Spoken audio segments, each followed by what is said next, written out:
நம்ம ஃப்ரெண்டோட மேரேஜுக்காக காரைக்குடி வரைக்கும் போயிருந்தோம். ஸோ இந்த கல்யாணத்தில் அவங்க கொடுத்த சாப்பாடு, நம்ம ஃப்ரெண்ட்ஸ் பண்ண ஃபன்னு, அதுக்கப்புறம் அதை தொடர்ந்து இங்கே பக்கத்தில் உள்ள ஒரு மாங்க்ரோவ் ஃபாரஸ்ட் அதெல்லாம் விசிட் பண்ணியிருந்தோம். ஸோ இதில் நம்ம எப்படிலாம் ஃபன் பண்ணோம் அப்படிங்கிறதெல்லாம் ஒரு ஏற்கனவே 2 வீடியோ போட்டிருக்கோம். நீங்கள் அந்த வீடியோ பார்க்கலன்னா அதுக்குரிய லிங்கை டிஸ்கிரிப்ஷனில் ஆட் பண்ணுறேன். கண்டிப்பாக அதை செக் பண்ணி பாருங்கள். இப்படி நம்ம இதெல்லாம் ஜாலியாக என்ஜாய் பண்ணி முடிச்சுட்டு அடுத்து நம்ம போனது வந்து முழுமுதற் கடவுளான பிள்ளையாரை பார்க்குற பிள்ளையார்பட்டிக்கு தான் போயிருந்தோம். இங்கே பிள்ளையார்பட்டியில் என்னென்ன இருக்குது அதெல்லாம் தான் இந்த வீடியோவில் பார்க்க போகிறோம். வாங்க நம்ம வீடியோக்குள்ளே போகலாம். வணக்கம் நண்பர்களே, நான் உங்கள் விஎம்ஆர். நம்ம ரொம்ப நாளாக வரணும்னு யோசிச்சுட்டு இருந்த ஒரு ரொம்ப சூப்பரான லொகேஷன்ஸ். ஆக்சுவலாக நம்ம முழுமுதற் கடவுளான பிள்ளையாரை பார்க்க பிள்ளையார்பட்டிக்கு வரணும்னு ரொம்ப நாளாக யோசிச்சுட்டு இருந்தோம். பட் அது ரொம்ப நாளாகவே நடக்கவில்லை. கடைசியாக இன்னைக்கு தான் நடந்திருக்கு. ஸோ இன்னைக்கு வந்திருக்குது நம்ம வந்து பிள்ளையார்பட்டிக்கு நம்ம கற்ப விநாயகரை தான் பார்க்க வந்திருக்கோம். ஸோ போயிட்டு இந்த கோயிலெலாம் எப்படி இருக்குது, இங்கே உள்ள அந்த கோயிலோட வரலாறு, அப்புறம் இங்கே உள்ள பிள்ளையார் எல்லாத்தையுமே போய் சுற்றி பார்க்கலாம். வாங்க வீடியோக்குள்ள போகலாம். பிள்ளையார்பட்டி வந்து உள்ள என்ட்ரானோடனே நம்மளுக்கு வந்து 2 கோபுரம் தெரியும். ஸோ இது 2 கோபுரம் உள்ள என்ன இருக்குன்னு போய் பார்க்கலாம். உள்ள என்ட்ரானோடனே ஃபர்ஸ்ட் நம்ம பார்க்குறது வந்து இந்த நாகலிங்கபுரம் தான். ஸோ இது வந்து குழந்தை வரம் வேணுங்கிறவங்களுக்கு இதில் மேபி இது கேட்டுனா வந்து குழந்தை பிறக்கும் அப்படிங்கிறது நம்பப்படுது. ஸோ ஃபர்ஸ்ட் என்ட்ரானோடனே இந்த நாகலிங்கபுரம் தான் இருக்குது. இந்த கற்ப விநாயகரோட கோயில் ஓப்பனிங் டைம்ஸ் பார்த்தோம்னா காலையில் 6 o'clock ஓப்பன் பண்ணி மதியம் 1 மணி வரைக்கும் இருக்கும். சாயங்காலம் 4 மணிலேருந்து 8:30 வரைக்கும் இருக்கும். நான் 4 மணிக்கு முன்னாடியே வந்துட்டதுனால இன்னும் நட திறக்கலை. நட திறந்தவொன்னே போய் பார்த்துட்டு போகலாம். பிள்ளையார்பட்டியோட வரலாறு பார்த்தீங்கன்னா கிட்டத்தட்ட 7ஆம் நூற்றாண்டுலேருந்தே வந்துருக்கு. அதாவது மற்ற பிள்ளையார் கோயிலில் சிலையாக தான் இருக்கும். இங்கே தான் வந்து ஒரு மலையை குடைஞ்சு, அதாவது இது வந்து ஒரு குடவரை கோயில்.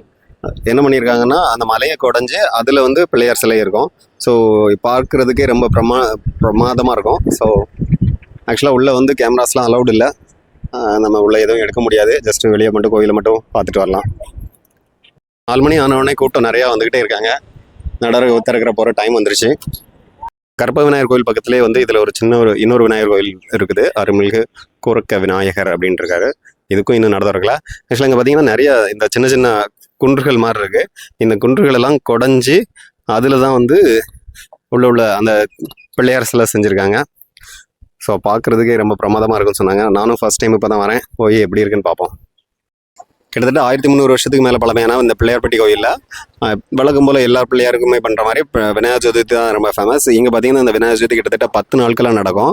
இதில் வந்து 10 நாட்களும் வந்து காப்பு கட்டி அது ஒவ்வொரு நாளுக்குமே ஒவ்வொரு பூஜை பண்ணுற மாதிரி பண்ணியிருப்பாங்க.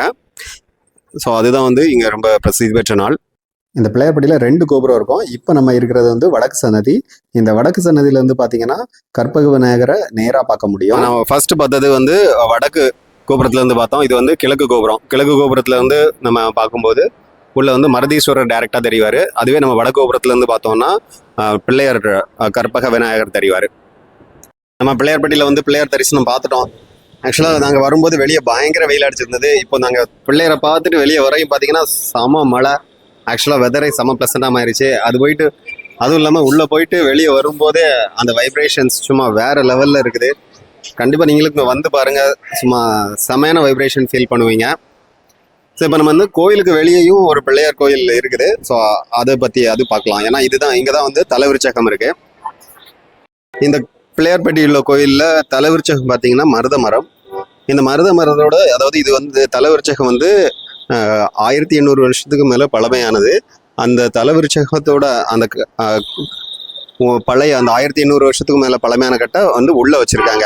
ஆக்சுவலாக யார் ஒருத்தர் பிஸ்னஸ் ஸ்டார்ட் பண்ணாலுமே அந்த மருத மரத்துக்கு ஃபஸ்ட்டு அவங்களோட வேண்டுதலை வச்சுட்டு தான் அவங்கள தொழில் தொடங்கியிருக்காங்க. ஏன்னா உங்களுக்கு தொழில் விருட்சகம் வேணும்னா உள்ள மருதீஸ்வரர் இருக்கார், அதுபோக மருத மரம் இருக்குது. ஸோ அதுதான் வந்து ஃபஸ்ட்டு கும்பிட்டுட்டு போகிறாங்க. அதாவது பிள்ளையாரை வணங்கிட்டு அங்கே தங்களோட தொழிலை பற்றி ஒரு அர்ச்சனை போட்டு அதுக்கப்புறம் தான் போகிறாங்க. ஸோ உள்ளே வந்து ஆக்சுவலாக வீடியோ ரெக்கார்டிங் எல்லாமே ஸ்ட்ரிக்ட்லி ப்ராஹிபிட்டட். ஸோ அதனால் நான் உள்ள எதையுமே எடுக்கலை. ஜஸ்ட் வெளியே வந்துட்டு இந்த மருதீஸ்வரரும் இங்கே வெளியே உள்ள பிள்ளையாரும் தலைவிருச்சகம் எல்லாமே இருக்குது அப்படின்னு சொன்னாங்க. ஸோ அதனால் நான் ஜஸ்ட் இங்கேருந்து கவர் பண்ணியிருந்தேன். இதில் வந்து இந்த கோயிலோட உபயதாரரை பற்றி போட்டிருந்தாங்க. இந்த கோயில் வந்து கிட்டத்தட்ட பாண்டியர் காலத்தில் கட்டின கோயில்.